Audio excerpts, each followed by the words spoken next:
নমস্কার, welcome to পুতুল ভান্ডারিস kitchen. নিরামিষ দিনে এই রান্নাটা করলে বারবার সবাই আবদার করবে এই রান্নাটা খাওয়ার জন্য। রান্নাটা এতটাই সুস্বাদু হয়। নিরামিষ দিনে আমরা ভেবেই পাই না কি রান্না করব, তাই খুব সাধারণ উপকরণ দিয়ে এই রকম দুর্দান্ত একটা রান্না কিন্তু খুব সহজেই তোমরা করে নিতে পারবে। একেবারে নতুন ধরনের আজকে নিরামিষ একটা রান্না তোমাদের সঙ্গে শেয়ার করছি। রান্নাটা সম্পূর্ণ দেখার অনুরোধ জানালাম। আমি যেভাবে করছি, যে মশলা দিয়ে, এইভাবে নিরামিষ রান্নাটা একদিন এইভাবে করে দেখবে, খেতে কিন্তু একেবারে অসাধারণ লাগে। আর রান্নাটা সম্পূর্ণ দেখার অনুরোধ জানালাম। দেখার পর ভালো লাগলে প্লিজ একটা লাইক করতে ভুলবে না, আর প্লিজ আমার চ্যানেলটিকে সাবস্ক্রাইব করে তোমরা আমার পাশে থাকবে। তাহলে চলো দেখে নাও আজকে আমি কি রান্না করছি। আজকে আমার মেন উপকরণ হচ্ছে বাঁধাকপি। একটা গোটা বাঁধাকপি নিয়েছি, কিন্তু বাঁধাকপিটা আমার সম্পূর্ণ লাগবে না, এর থেকে সাইড থেকে আমি কিছুটা অংশ আমি কেটে নেব। আজকে বাঁধাকপি দিয়ে এই দুর্দান্ত রান্নাটা আমি করব। বাঁধাকপির সাইডটা আমি কিছুটা কেটে নিয়েছি। এখন বাঁধাকপির যে পাতাগুলো, এগুলো একটু সাবধানে একটু করে খুলে নিতে হবে একটা একটা করে। খুব তাড়াহুড়ো করলে কিন্তু ফেটে যাবে, তাই এইভাবে গোটা গোটা করে পাতাগুলো আমি খুলে নিচ্ছি। খুব সহজেই কিন্তু পাতাগুলো খুলে আসবে, বিশেষ কিন্তু কোনো অসুবিধা হয় না খুলতে। বাঁধাকপি তোমরা অনেক রকম রান্না খাচ্ছ, এইভাবে একদিন বাঁধাকপিটা যদি করে খাও, কেউ বুঝতেই পারবে না প্রথমে যে এটা বাঁধাকপির রান্না।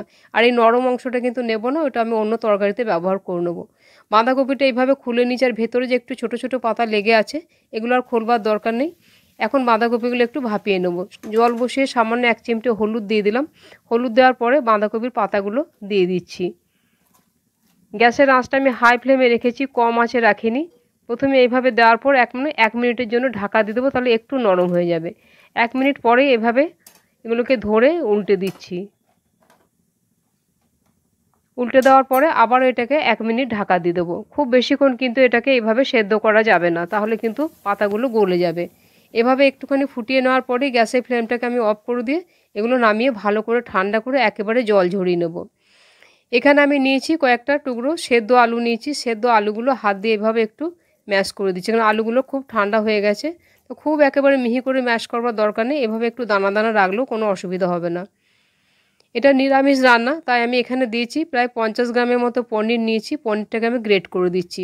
তোমরা চাইলে এর পরিবর্তে ছানাও দিতে পারো, বা ছানা পনির ছাড়াও কিন্তু এইভাবে বাঁধাকপিটা রান্না করতে পারো। পনিরটাকে এইভাবে আমি গ্রেট করে নিচ্ছি।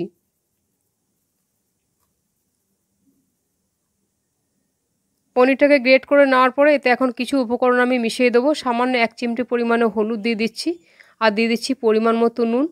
আর এখানে আমি দিয়ে দেবো খুব সামান্য একটু গরম মশলা গুঁড়ো। আর ঝালের জন্য এখানে আমি নিয়েছি 2টো কাঁচা লঙ্কা কুচিয়ে নিয়েছি। ঝালটা তোমাদের প্রয়োজন মতো কম বেশি করে নেবে। আর সামান্য একটু কোচানো ধনেপাতাও দিয়ে দিচ্ছি। এখন এই সমস্ত উপকরণগুলো খুব ভালো করে একবার মেখে নেব। এটা বাঁধাকপির একেবারে একটা নতুন রান্না। এর আগে হয়তো তোমরা এই রান্নাটা অনেকে খেয়েছো, বা অনেকে হয়তো খাওনি। একদিন করে খেয়ে দেখবে, একদিন খেলে কিন্তু বারবার তোমাদের খেতে ইচ্ছে করবে। এখন দেখো বাঁধাকপির পাতাগুলো ঠান্ডা হয়ে গেছে, আর এই যে ভেতরের যে পিছন দিকে যে একটা শিরা আছে মোটা, এটা একটুখানি আমি কেটে বাদ দিয়ে দিচ্ছি। সবগুলোর মধ্যে কিন্তু নেই, তাহলে কিন্তু এগুলো ভাজ করতে সুবিধা হবে। আর একটু হলুদ দিয়ে ভাপিয়েছিলাম বলে বাঁধাকপির কালারটা খুব সুন্দর হলুদ হয়েছে, সাদা সাদা লাগছে না দেখতে। এখন পুরটা এভাবে একটু লম্বা করে দিয়ে বাঁধাকপির পাতাগুলো দুদিক থেকে ভালো করে মুড়ে দেবো। বাঁধাকপিটা যেহেতু একটুখানি ভাপিয়ে নিয়েছি, তাই এটা ভাজ করতে আর কোনো অসুবিধা হবে না। ভালোভাবে চেপে ভাজ করে নিচ্ছি। এগুলো কিন্তু খুলে যাওয়ার কোনো ভয় না। যে পাতাগুলো লম্বা সেগুলো এইভাবে একটু ভাজ করে দিয়ে আবারও ভেতর থেকে একইভাবে একটুখানি পুরটা এইভাবে দিয়ে দিচ্ছি। পুরটা দিয়ে দুই দিকে এইভাবে চেপে দেবো। যে কোনো একটা নতুন রান্না করতে গেলে একটু পরিশ্রম করতে হয়, তবে কিন্তু নতুন একটা রান্না কিছু দেখা যায় বা খাওয়া যায়। সমস্তগুলো এইভাবে আমি বানিয়ে নিয়েছি। এখন আমি এগুলো আসছি মেন রান্নায়। 1 চামচ পরিমাণে দিয়ে দিলাম সর্ষের তেল। তেলটা বেশ ভালো যখন গরম হয়ে গেছে, এগুলো আমি তেলের মধ্যে ছেড়ে দিচ্ছি। খুব কড়া আঁচে ভাজবো না, মাঝারি আঁচে এগুলোকে ভেজে নেবো। খুব আঁচ বাড়িয়ে দিলে কিন্তু এগুলো খুব তাড়াতাড়ি পুড়ে যাবে। এগুলো দেওয়ার পরে এভাবে 2 মিনিট রেখে দেবো, তারপর উল্টাবো এগুলো। এখন প্রায় 2 মিনিট হয়ে গেছে। এখন আমি 1 পিঠ করে উল্টে দিচ্ছি। এগুলো কিন্তু খুলে যাবে না। ভালোভাবে এগুলোকে উল্টে দিচ্ছি। আবার উল্টানোর পরে আবার এটাকে এই পিঠটাকেও 2 মিনিট এইভাবে রেখে দেবো। এখন এই দিকটা উল্টে একবার দেখে নিচ্ছি যে কীরকম ভাজা হয়েছে। বেশ সুন্দর একটা কালার চলে এসছে, দেখে মনে হচ্ছে একেবারে ডিমের অমলেটের মতো লাগছে। এভাবে হালকা করে এগুলোকে ভেজে নিতে হবে। সমস্তগুলো এগুলো ভাজা হয়ে গেছে। এগুলো আমি এখন একটা প্লেটের মধ্যে তুলে রেখে দিচ্ছি। এইভাবে সুন্দর করে ভেজে নিচ্ছি। দেখো এগুলো দেখতেও ভালো লাগছে, আর একটাও কিন্তু খুলে যায়নি, ভেতর থেকে পুরটাও কিন্তু বেরিয়ে আসেনি। এখন আমি আসছি মেন রান্নায়। আবারও প্যানের মধ্যে দিয়ে দিচ্ছি 1 চামচ পরিমাণে সর্ষের তেল, আর তেলের মধ্যে দিয়ে দিচ্ছি, প্রথমে দিচ্ছি খুব সামান্য পরিমাণে একটু চিনি। তেলের মধ্যে চিনি দিলে কিন্তু একটু ক্যারামেল হয়, কালারটা খুব ভালো হয়। আর সামান্য একটু গোটা জিরে ফোড়নে দিয়ে দিচ্ছি। এখানে একটা মশলা আমি পেস্ট করে রেখেছি, সেই মশলাটা দিয়ে দেবো। তার আগে জিরেটা একটু ভালো করে নাড়াচাড়া করে নিলাম। যে মশলাটা পেস্ট করে রেখেছিলাম সেই মশলাটা দিয়ে দিলাম। এই মশলাটা আমি কী কী দিয়ে পেস্ট করেছি সেটাও দেখিয়ে দেবো। আর এই একটা মশলা আমি রেডি করে রেখেছিলাম, এটাও আমি কী কী দিয়ে রেডি করেছি সেটাও দেখিয়ে দেবো।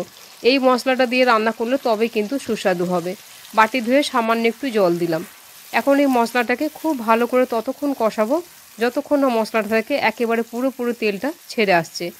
নিরামিষ দিনে এইভাবে তোমরা একদিন বাঁধাকপিটা রান্না করে খাওয়াবে, যাকে খাওয়াবে সেই তোমার প্রশংসা করবে। রান্নাটা এতটাই সুস্বাদু হয়। এখন এতে পরিমাণ মতো নুন দিয়ে দিচ্ছি। নুন দেওয়ার পরও আবার এটাকে খুব ভালো করে কষাচ্ছি। যদি প্রয়োজন হয় সামান্য করে এতে গরম জল দেওয়া যাবে।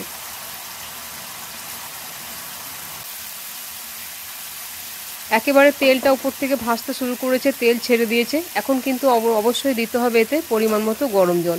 এই রান্নাটা খুব বেশি ঝোল হবে না, গা মাখা হবে, সেই পরিমাণ বুঝে আমি গরম জল দিয়ে দিলাম। গরম জলটা দেওয়ার পরে এটাকে খুব ভালো করে নাড়াচাড়া করব। নাড়াচাড়া করার পরে এটাকে কিন্তু ঢাকা দেবো না, এইভাবে এটাকে 3-4 মিনিটের জন্য ফুটতে দেবো। এখন দেখাচ্ছি মশলাগুলো। যে মশলাটা আমি পেস্ট করে রেখেছিলাম, এখানে দেখো নিয়েছিলাম 4টে ছোটো এলাচ, 2টো লবঙ্গ, 1 টুকরো দারচিনি, আর এখানে দিয়েছি 1টা টমেটো, 2 টুকরো আদা, 2টো কাঁচা লঙ্কা। এটাই মিক্সির জারের মধ্যে দিয়ে এই মশলাটাই পেস্ট করে এটা আমি প্রথমে দিয়েছিলাম। আর যে আরেকটা মশলা আমি তৈরি করে রেখেছিলাম তার মধ্যে দিয়েছিলাম 1 চামচ টক দই, আর এখানে দিয়েছিলাম কিছু গুঁড়ো মশলা। 1/2 চামচ দিয়েছিলাম, 4 চামচে 1/2 চামচ ধনে গুঁড়ো, 4 চামচে 1/2 চামচ দিয়েছি জিরে গুঁড়ো, আর এখানে দিচ্ছি 4 চামচের 1 চামচ কাশ্মীরি লঙ্কার গুঁড়ো। এটা দিয়েছি কালারটা খুব সুন্দর করার জন্য। আর পরিমাণ মতো দিয়েছিলাম হলুদ। এখন সামান্য একটু জল দিয়ে এই মশলাটাকে আমি এইভাবে ভিজিয়ে এটাকে প্রায় 10-15 মিনিট রেখে দিয়েছিলাম। গুঁড়ো মশলা এইভাবে একটু ভিজিয়ে রাখলে কিন্তু একেবারে বাটা মশলা মতো হয়। এই মশলাটা দিয়েই আজকে আমি রান্নাটা করছি। এদিকে ঝোলটা বেশ ফুটে উঠেছে, বেশ কিছুটা ঘনও হয়ে এসছে।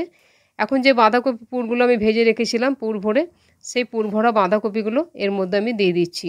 এখন এই সমস্তগুলো একবার ঝোলের মধ্যে ভালো করে এগুলো ভিজিয়ে দেব। এখন কিন্তু রান্নাটা হতে আর খুব বেশিক্ষণ সময় লাগবে না, তবে নামাবার আগে আরও 2-1টা জিনিস অবশ্যই দিতে হবে। ভালোভাবে ঝোলের মধ্যে এগুলোকে আমি মিশিয়ে দিয়েছি।